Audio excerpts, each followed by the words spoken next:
Assalamualaikum warahmatullahi wabarakatuh. Perkenalkan, nama saya Siska Lestari dengan NIM 2019-14334, kelas 5A, program studi Pendidikan Guru Sekolah Dasar, MK Bimbingan Konseling SD, dosen pengampu Endang Surtioni, MPD.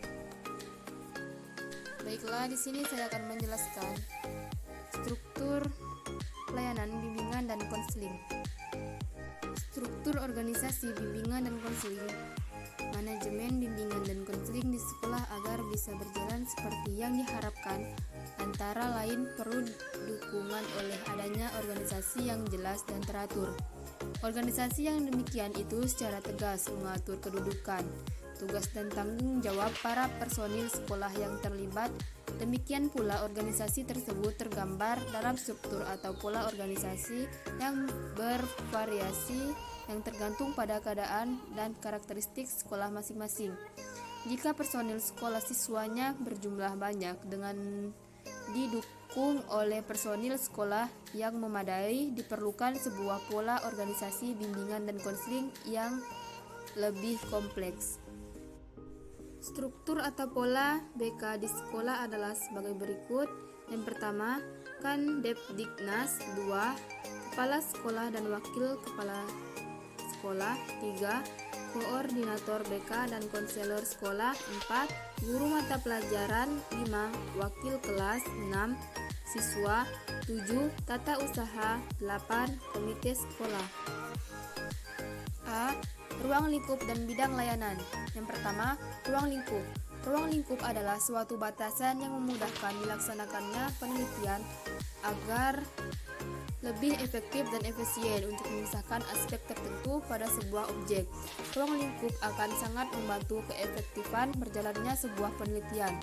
Tentang adanya ruang lingkup penelitian yang jelas, sebuah penelitian akan mengalami waktu yang lebih lama karena tidak adanya sebuah batasan. Keterkaitan antara bidang pelayanan bimbingan konseling dan bidang-bidang lainnya dibagi menjadi 3, yaitu yang pertama, bidang kurikulum dan pengajaran. 2. Bidang administrasi dan kepemimpinan. 3. Bidang kesiswaan. Yang kedua, bidang pelayanan dibagi menjadi 4, yaitu yang pertama, bidang bimbingan pribadi. Kedua, bidang bimbingan sosial. 3. Bidang bimbingan belajar.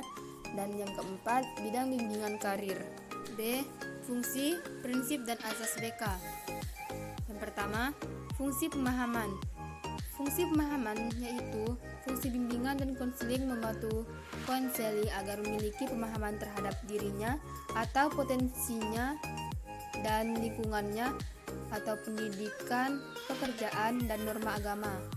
Yang kedua, fungsi preventif yaitu fungsi yang berkaitan dengan upaya konselor untuk senantiasa mengantisipasi berbagai masalah yang mungkin terjadi dan berupaya untuk mencegahnya supaya tidak dialami oleh konseling.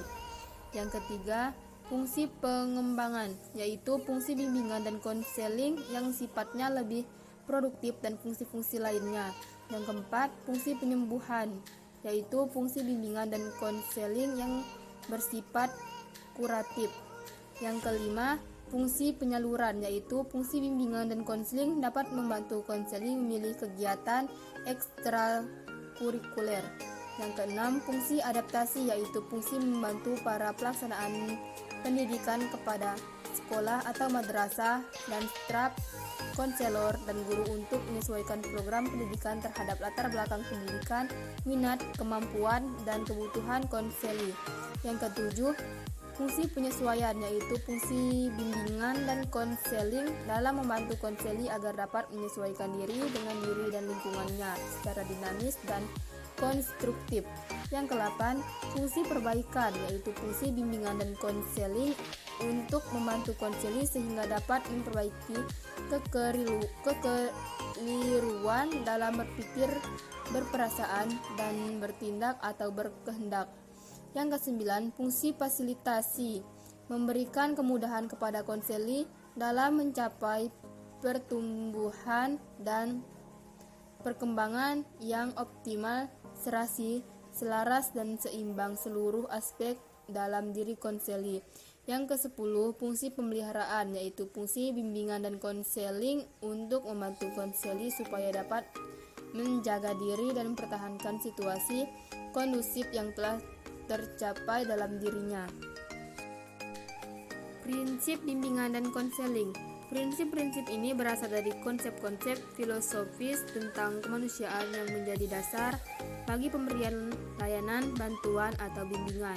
Yang pertama, bimbingan dan konseling diperuntukkan bagi semua konseli. Kedua, bimbingan dan konseling sebagai proses individuasi. Ketiga, bimbingan menekankan hal yang positif. 4. Bimbingan dan konseling merupakan usaha bersama. 5. Pengambilan keputusan merupakan hal yang esensial dalam bimbingan dan konseling. 6. Bimbingan dan konseling berlangsung dalam berbagai setting atau adegan kehidupan. Asas bimbingan dan konseling.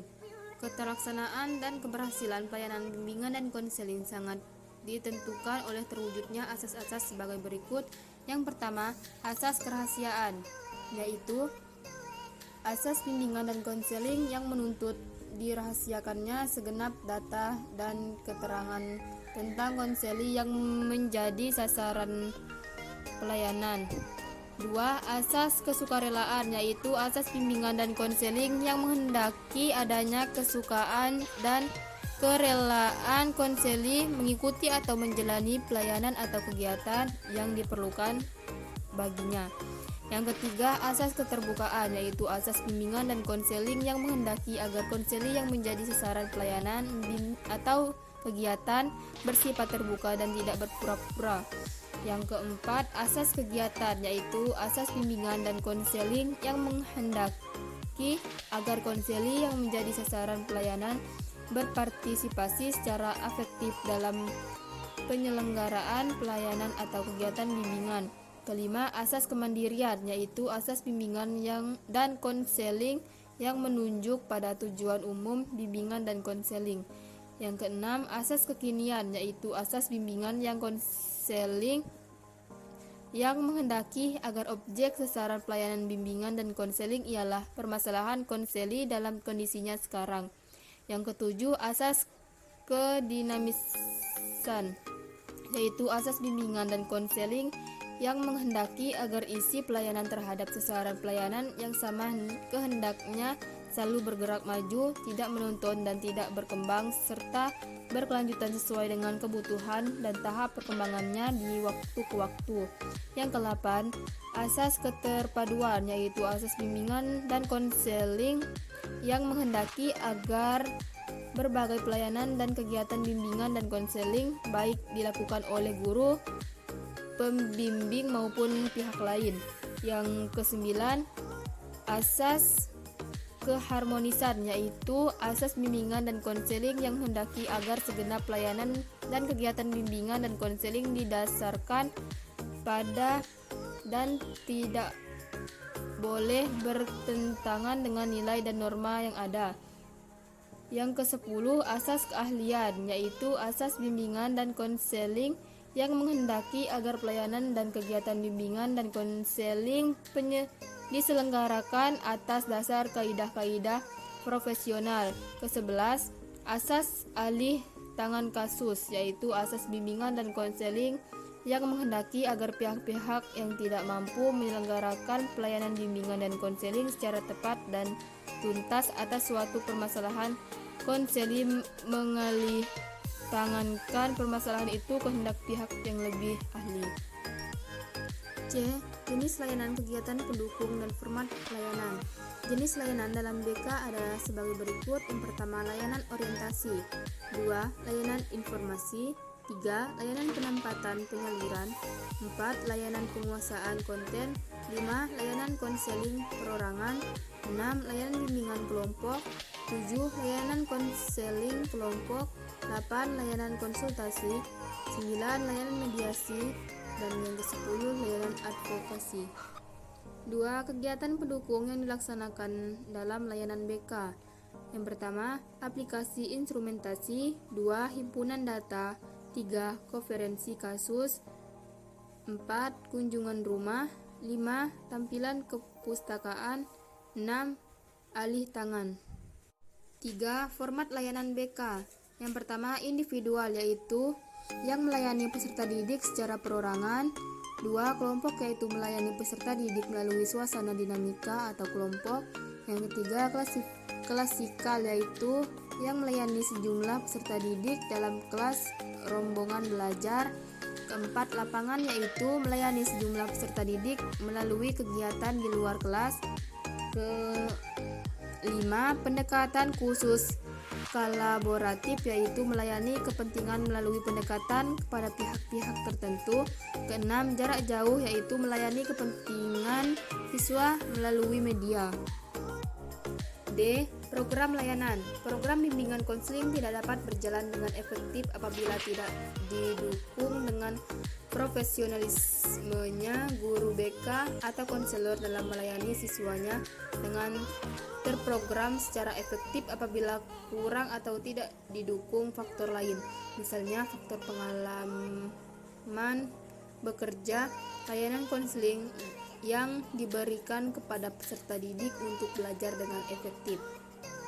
Baiklah, hanya itu saja materi yang dapat saya sampaikan. Kurang lebihnya saya mohon maaf. Saya ucapkan terima kasih. Wassalamualaikum warahmatullahi wabarakatuh.